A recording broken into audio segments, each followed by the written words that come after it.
it's your girl G here. Welcome back to my channel. As you can see, we are back in the car. I guess we're gonna do another car chronicle, aka we're gonna do a review for BET Presents the Encore. Last night was the season finale, and we're finally watching the ladies, perform after all day hard-earned work. 30 days in this madhouse. They are finally, presenting to the world everything that they came up with. So I wanted to come and talk to you guys about that really fast while I was over here pumping some gas. I needed to be in the shade because, y'all, this is absolutely the wrong time for our air conditioning go out in the car. It is hit 95 degrees in Texas. No car air conditioning, and the car is black. So you can imagine we be sweating in this bitch, okay? That's why I'm trying out here to make this coin so we can get an air conditioner, y'all. Look, if you want to cash app a girl, that'd be appreciated, okay? It's gonna go to this damn air conditioner in this car, because me and my mama, look, we rolling dirty, y'all, because it's hot out here for a pimp, if you know where that inspiration came from. But nonetheless, yeah, I want to come and talk to you guys about BET Presents the Encore. There wasn't really that much, like I said, but let's go ahead and drop it down, y'all. Go ahead and get in the comments. Tell me how you feel about the season, how you feel about the ladies, what do you think about the final product. Yeah, just drop it down in the comments and let me know. But let's go ahead and talk about what happened. So I actually kind of was in and out of the first half of the episode. Basically, all it was the ladies like going through chaos and confusion of how they're gonna perform, rehearsals, what they're gonna wear, the styling. Keilee, of course, was throwing her little bitch fits. Keilee acts like a rich white woman. Like, she acts like a rich white woman. That's all I can say. Like, shout out to Rodney. She had her rich white woman spell. That's exactly what it is. Keilee, like, I think Keilee likes people chasing her. Like, she feels important that way, which is kind of how the whole season went. When nobody was like listening to Keilee, she felt some type of way. But the minute they go running after her, it's like, yeah, it could be potential. And then it's like, girl, which one is it? Is it going up in flames or is it potential? But that always only happens when they go running after her. But Shamari, she was worried about her outfit. She didn't want to be, Megan Thee Stallion on stage, and everybody else being, like Kelly Price or something like that, just dressed to the nines. She didn't want that. So nonetheless, they all get their clothes, they're acting together, their steps, whatnot. So let's go ahead and get to the actual performances, because that's what we really want to know. So I think they did Skeletons talking, Bird's Eye View, the song that was dedicated to women, and then Pam's song, and then last but not least, yeah, they ended on Bird's Eye View, I think. So Skeletons they like alternated between the four ladies and Pam, hopping in, because Pam was talking about she on her gospel right now, y'all. So they do that. It was like, you could definitely tell, like, this was like, oh, a good showcase type performance, okay? It was really definitely one of those. It wasn't like an actual, like, oh, we're gonna do a whole shindig, hire dancers, costume change, shit like that. It was just like a showcase, pretty much. Hold on, y'all, my mouth's dry.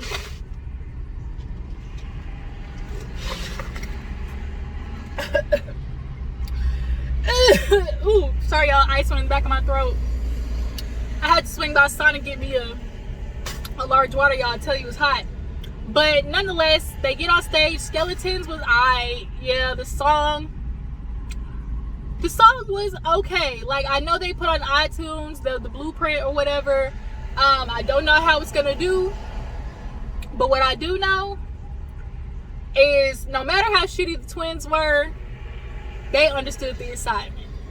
Get in here and get your name on as much as possible, because even if this goes down in the fiery pits of hell, there's some ownership in it, okay? And they got, the engineering, the producing, the writing, all them credits, majority of them. So what does sell, shit, they might get a little something. But they did Skeletons. What else?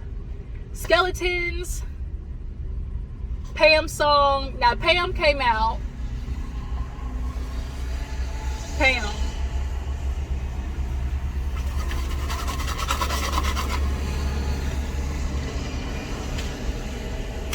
Now Pam, I really don't want to like stereotype you or, you know, make any assumptions, but y'all, we cannot lie. Pam looked like a whole biker chick lesbian on that stage. She did. Even her movements were just like real tomboyish. I hope y'all don't hear like the traffic going by in the video, but Pam was up there doing her moves, and you could definitely tell she brought back some 90 moves and stuff like that and incorporated in her performance. But it was just like every time they panned out, she just looked like a whole biker chick lesbian. That's the only thing that came to mind. Got this goddamn leather vest on, these chaps, pants, strings hanging out, you know, so she could tie whatever woman up that she decides she want to fall in love with. Even though she, you know, found the Lord and is saying that she is, you know, spiritually delivered, I think deep down Pam is having a battle of heart. We all saw how she reacted the minute Aubrey touched her. She had a whole ass fit. Sorry, on my foot. She had a whole ass foot. I don't want nobody thinking, you know, I just don't want nobody touching me. I don't want nobody assuming. It's like, why would anybody assume you're lesbian? And so the fact that that was on your mind just goes to show, like, okay, this is something that Pam is intentionally trying to remove out of her system, right? But she did her performance, and the ladies came out in their church robes looking like a whole backup choir. It was alright, you know, but then they got to talking. Talking is my favorite, y'all. Talking is absolutely my favorite. It's above alright. Like the song, every other song was like alright, but this song was like decent. I could see it on the radio, basically. The content, the writing, you know, the gist of it, definitely could see it on the radio. But the performance, y'all, they turned straight up WAP, Cardi B, Meg Thee Stallion, like out of nowhere. These hoes was humping ground, humping the couch, dry humping the air. Like, did y'all see Keilee? She had that goddamn, first of all, Keilee had on that dominatrix Matrix outfit and had the bustier with the waist thing that had like the studs on it, and you could definitely tell Keilee was feeling herself. And she got to do it on the front of the couch, and she was like bopping and stuff, had her legs open. I said, Keilee, this is what you giving the folks? Okay, all right, Keilee, let them know, cheetah girls, gotta give them that pussy. Yeah, she definitely was throwing that cat out there. Shamari, she turned around and did the whole little ass shake. The girl, the twins was in the back humping the couch. I said, all right, let me find out. Try to let your inner Rihanna escape. But it was just good to watch that little moment. Like, for a moment, like, I forgot, like, oh, okay, this ain't their first time performing. Like, that part was actually, it felt like a whole thing. It just felt like put together, at least that song and like the performance wise. They do that song that was dedicated to the ladies. Super good. In the back they had, you know, names of females in the back, like Breonna Taylor, Kamala Harris, like all these women. And then they end with Bird's Eye View, which Pam was a part of. When they got done, they were super excited. What's his name was in the crowd for Shamari, her husband. I don't know where they got these people from. Like, I don't know if they hired them. I don't know if they said, look, I'll give you $100 to sit in this stage.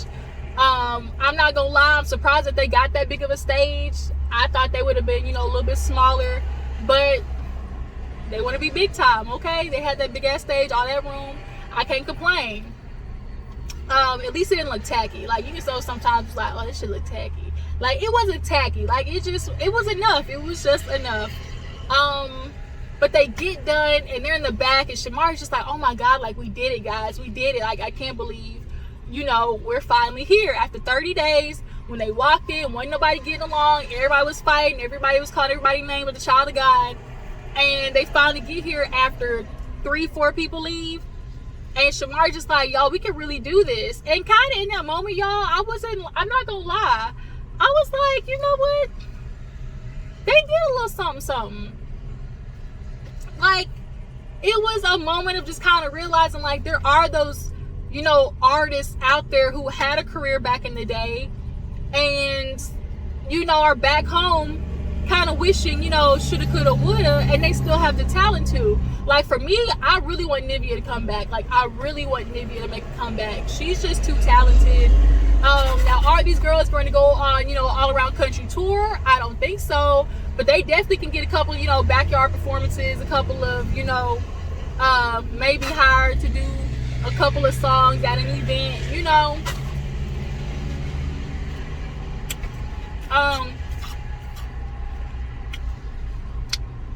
Shamari, she looked good. Who do y'all think was dressed the best out of everybody on the stage? Keilee, Shamari, Fallon, and Felicia.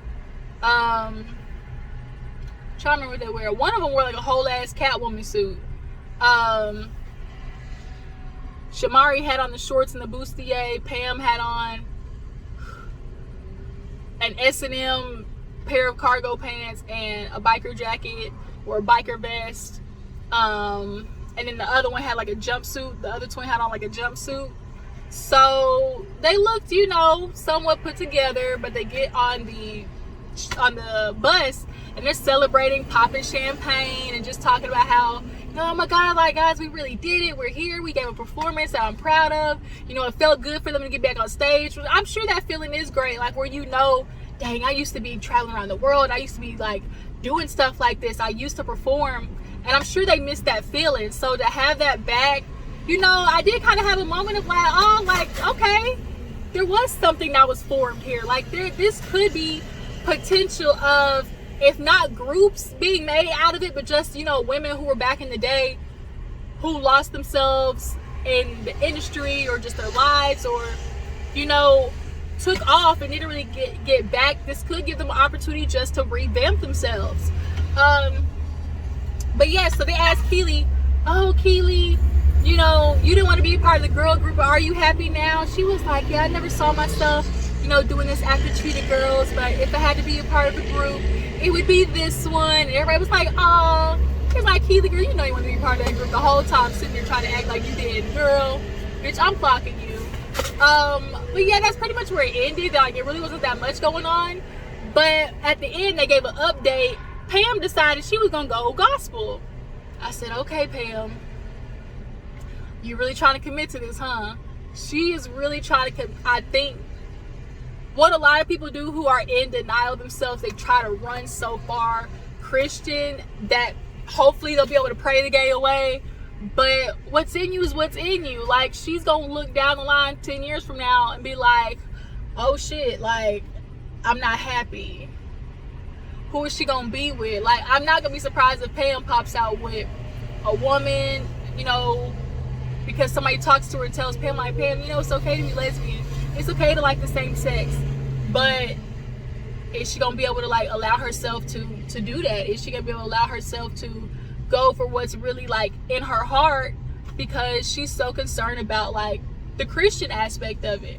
But Pam, I'm gonna let you know, he died for all sins, everybody. So he gonna love you either way, all right?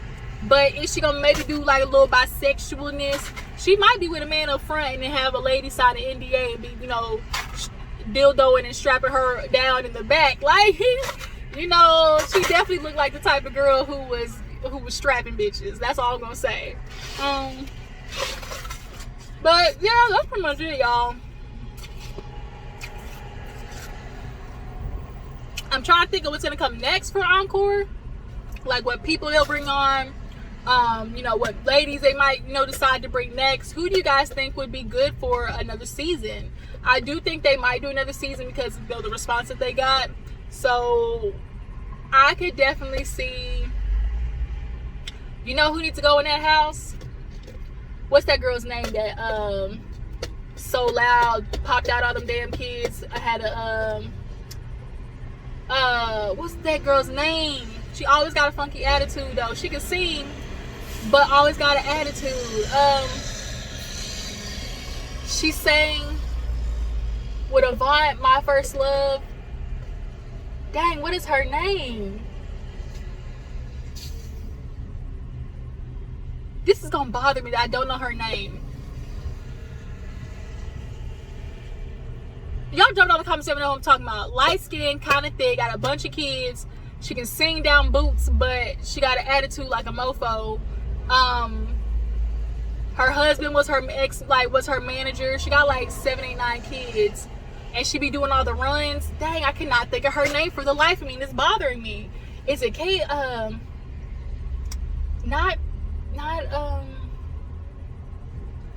It's not. It's this Keisha. No, not Keisha. Y'all know who the fuck I'm talking about. I can't think of it right now. Oh Lord, maybe it's all that weed I've been taking that's fucking up my memory. But yeah, she could definitely do good. Let's see, who else would be good? Who do you guys think would definitely be good to come back and, you know, do a season of the Encore? Who would y'all like to see, you know, make a comeback for some, you know, some extent? Definitely that girl was talking about in my head that I can't think of her name. Let's see. I'm trying to think of some groups that had some other ladies in there. What if Adrienne Byline came back? Since they brought Keilee, what if Adrienne Byline decided to, you know, come back? I don't know if she would, but I mean, it'd be worth the ask. Maya, maybe. Maya could do it. Yeah, there's a lot who could jump on there. There really is. But y'all throw in the comments to say who do you think would be good for a season 2 of Encore. Should they do a second season of Encore? That's pretty much it, you guys. Let me go roll over here and get my mom, pick her up from work. Try to give me some ice cold water because bitch is hot. And I am going to watch Married at First Sight and come back and talk to you guys about that. I will see you then. Deuces.